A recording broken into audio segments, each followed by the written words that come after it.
Good morning, good afternoon, good evening, whenever you may be watching this. I am Andrew Massey. In the audience is my wife, Janelle. Hello. So, the topic of my speech is why college athletes should be paid. Probably tell where I'm leaning on this one. But we've all seen most recently, I think back to March, we've all been watching our shows, streaming on Hulu or whatever, and an ad will pop up, and it's usually, just for example, in March, it was March Madness. And you'll see, it's normally about the big upcoming game, and there's some one of the players, the most prominent player, has got the ball, and he shoots and he scores, right? Well, what you may not know is that ad and the exposure that it brings to the NCAA tournament greatly increases their revenue and their media exposure. But the player who they feature prominently in that ad sees no money from it at all. Now, a lot of times those players are the creme de la creme. They're the top, right? They're the ones that are going to go pro and make a living at it. But what about the players that don't do that? What about the ones that get hurt and their scholarship gets rescinded? That's what we're going to talk about here. So I think they should be paid, and I hope by the end of the speech that you feel the same way. So first we're going to cover the benefits of using an athlete's name and likeness for the schools and conferences. College athletes are often used as advertising and marketing tools for their respective schools. So just what I was just talking about, that player that they take, the big player they feature in that ad, it draws awareness to the game, the sport, but also the school and the NCAA itself. And they see increased revenue off of that media exposure because then they can go and sell their product to TV companies. And they get these new marketing deals and broadcasting deals, and it just rakes in money for them. Schools and conferences make millions of dollars off the athlete's likeness, but yet the athlete sees no profit from it. So just what I was saying, the athlete that they feature, that's great. But what happens if he tears, God forbid, he tears his ACL? Well, he's kind of done. He's not going to see any money from it. He's, he can't have a pro career now, and I hope he stays focused in school because his scholarship's probably about to be rescinded. Critics argue it would damage competitiveness of the game, but have no concern for the athlete's future if scholarship is rescinded. This is the theory of amateurism. What amateurism, in a nutshell, is saying that since there is no legally binding contract, they don't have an agent, the players themselves don't have agents, that they accept the assumption of risk, which I cover in a later slide as well, and that therefore they don't have to be paid, they're not employees basically, even though they're kind of used like employees are. So this is a stat that I found, and it says, Statista shows that the revenue of the National Collegiate Athletic Association, or the NCAA, by segment from 2012 to 2020. In the 2020 financial year, the NCAA generated $165.23 million in revenue from its television and marketing rights fees segment. So, the television rights, the marketing rights, they sell to these big companies. They make all this money off of, yet the players don't benefit. So, what is the role that the players play in this? How do they bring awareness, and what is the role that they play in the money that gets generated by these schools? Let's get into that. So, the appeal of college athletics is tied to the prowess of their athletic programs. For example, I am from North Carolina. So, who is the most prominent player associated with the University of North Carolina? Michael Jordan.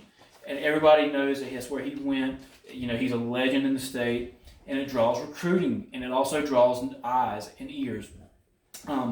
They always have a national TV contract.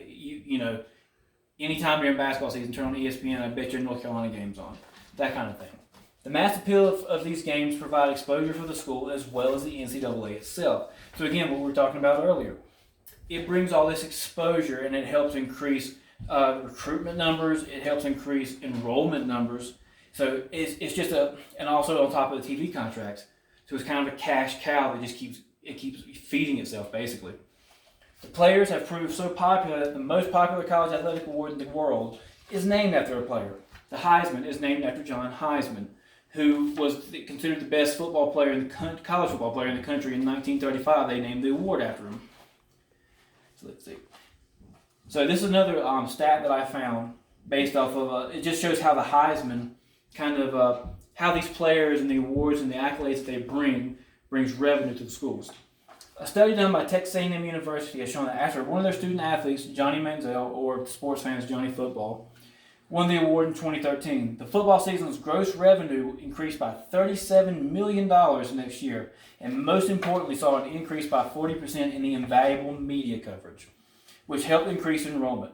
That is from, Jared Cook, 2013, was published in 2013, and the name of the article is, "At the end of football season produced 37 million in media exposure for Texas A&M University." And that is actually from their own website, texasam.edu.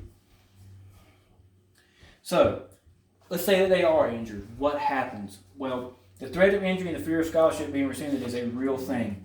So, the threat of injury looms large to these athletes. This often ends up having a major effect on their scholarships that the school has given them.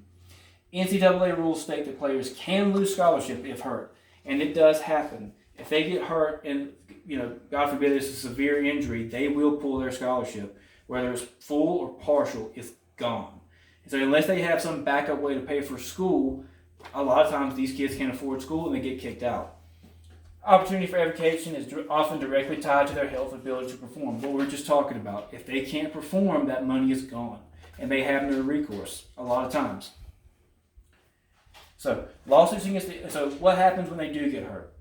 A lot of players often do bring lawsuits when their scholarship is rescinded and they can't afford any other way. So what happens? What is the result of these lawsuits? Lawsuits against the NCAA are brought by injured players. Injured athletes are often ruled against athletes by using the assumption of risk defense. What does that mean?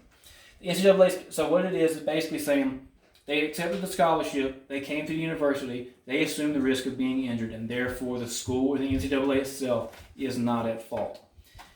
The NCAA's continuous use of the assumption of risk affirmative defense is accepted over 80% of the time. And that is from Alan Jacinto, and the name of the article is, Should the NCAA have to pay long-term injuries in college, also in college athletics, improper assumptions of risk and assumption of risk, and coverage of medical expenses after college? And that is from the Fordham Intellectual Property Media Entertainment Law. It's from their law school. It's a stat that I found. So moving on. Call to action. What can we do to raise awareness and help these student athletes out? A big thing is raise awareness, research the topic, and make an attempt to make others aware of the issue. Support athlete-specific related scholarship programs, commonly known as athletic aid scholarships. Usually goes to student athletes who are only on partial scholarship, but has been known to be used for injured student athletes who had the rest of scholarship rescinded. I actually looked one of these programs up. You actually can donate to these depending on where you're located at, I think. So, and also call to action, educate our young people, especially if they are athletically inclined.